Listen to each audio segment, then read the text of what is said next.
talking about chunks of cash or streams of income. Chunks of cash or streams of income. This is all part of the find it, fund it, fix it, flip it, or farm it that we're going to be talking about.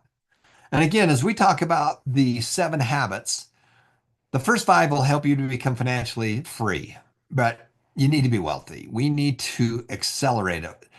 We need to do it faster. We need to do it quicker. If you just have a job and you are doing it, it's going to take you decades. It's going to take you decades to really be able to be financially free just with your job and with your investments. We want to do it quicker. We want to do it quicker, faster. And to do that, we really need to add chunks of cash and streams of income to make that all work. So now when we talk about that, again, remember there are the 5 F's. We're going to find it, we're going to fund it, we're going to fix it. Those are the first thing. Then we're going to flip it or farm it. Those are the different pieces. So let's go here. Let's do a little bit of doodling here. So as we talk about that, I want you to be thinking about step number 6, which is the real estate and the businesses. So we want you to add real estate and business. Now, some of you have a small business, but if it's a small business and you're basically the only employee, then that's the job. That's step number 1. Step 6 is we want to have a business that makes money without you. We want to work on that business, not in that business. So when we talk about that, again, I want you to really understand the 5 F's because that applies to real estate and to business. We need to find good deals. Okay, you need to find good deals. Number 2 is that we need to fix the problem. We need to fund it first or get the money with a partner or yourself or an option or a consignment,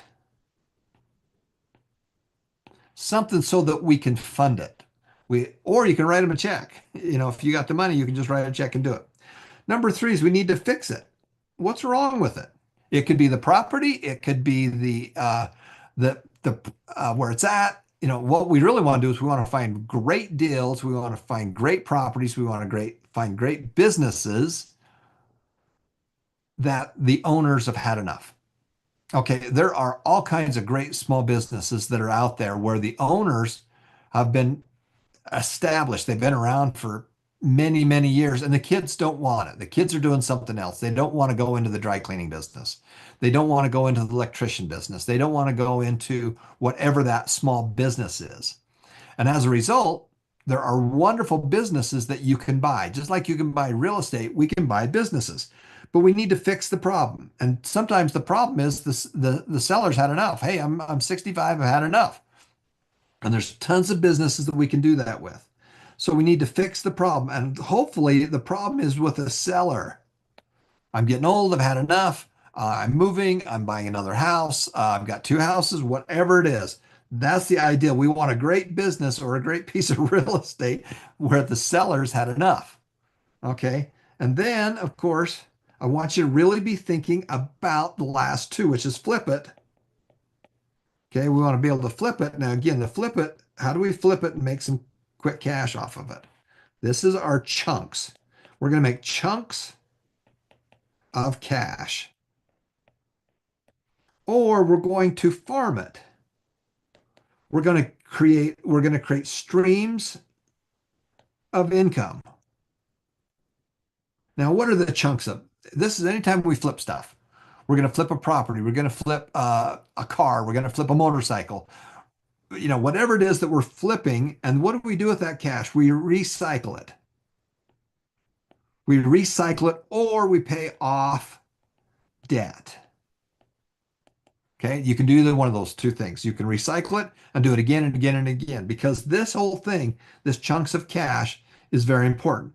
Now, streams of income, this could be rental units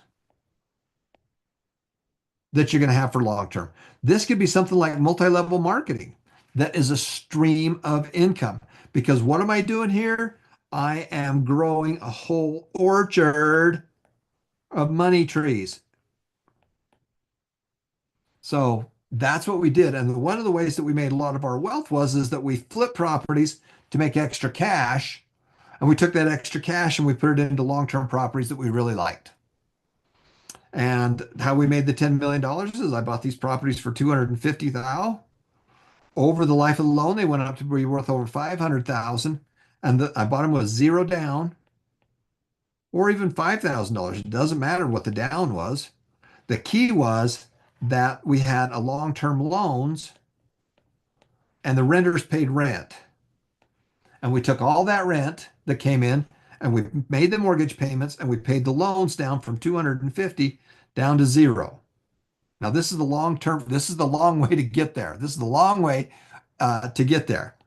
And we made $500,000 on each property and we had 20 of them.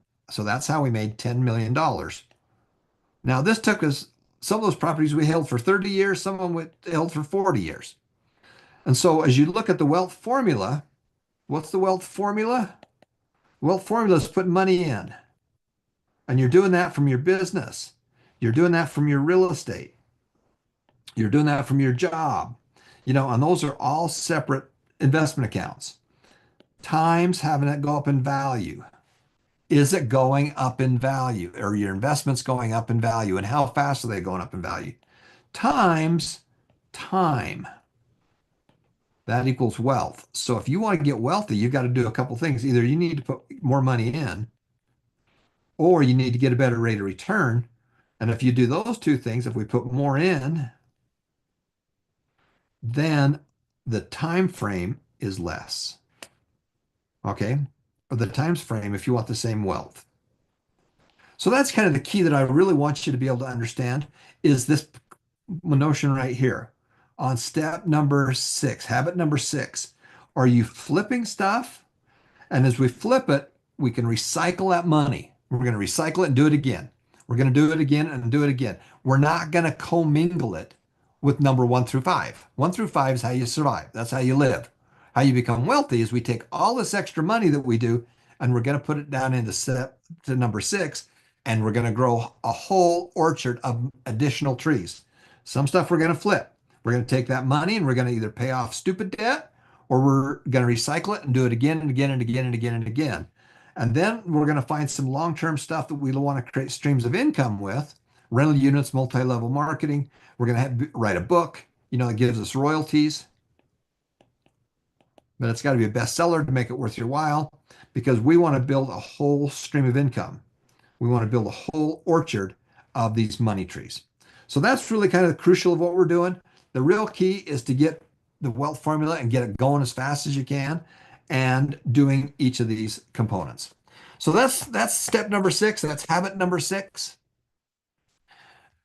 Habit number 6, step number 6, this is how you build wealth. And we want you to be wealthy. You got to be wealthy. The governments of the world can't balance their budget. So what do? They're borrowing money. They're printing more money.